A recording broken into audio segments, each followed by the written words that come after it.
What's going on, family? Black Feniks checking in. I'm out here looking at the sign now. We're gonna have to take this old stuff down they got back there, like it didn't bowled out.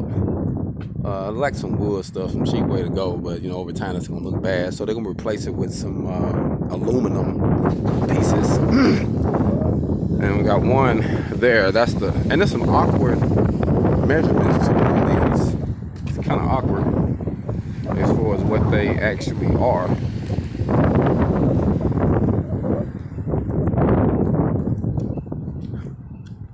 You see how bad they got.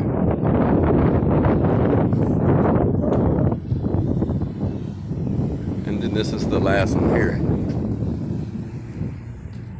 So pretty much all we're gonna do is take them out and put another piece in, made out of aluminum. So it's gonna be aluminum siding here for the sign.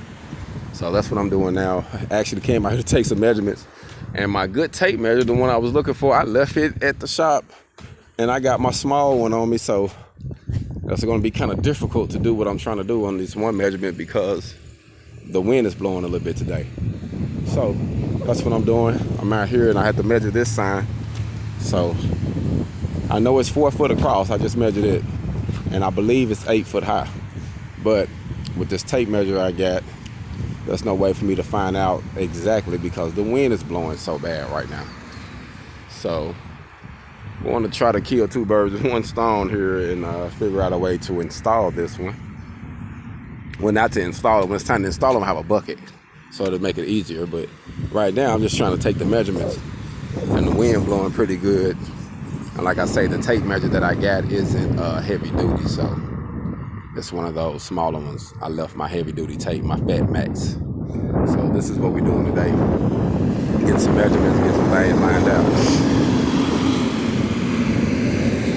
Like I say, the weather is up to date. I don't know. I didn't know the weather was gonna be bad this week, but it look like we're gonna get some of the weather from the hurricane. The storm is coming in from Louisiana and Texas. So it's been raining on and off. So like I say, I'm out here trying to figure this out, get all this lined out for today. Hopefully be able to kill a few birds in one stone and keep getting to the bag, man. It's more than one way to network. So remember that. There's always more than one way to network. Always think outside the box and utilize your skills in many forms when you're being independent. So just don't think about fabricating, think about installing. Just don't think about installing. Think about repairing and, you know, just doing different things to help you be independent is the goal. Hold on.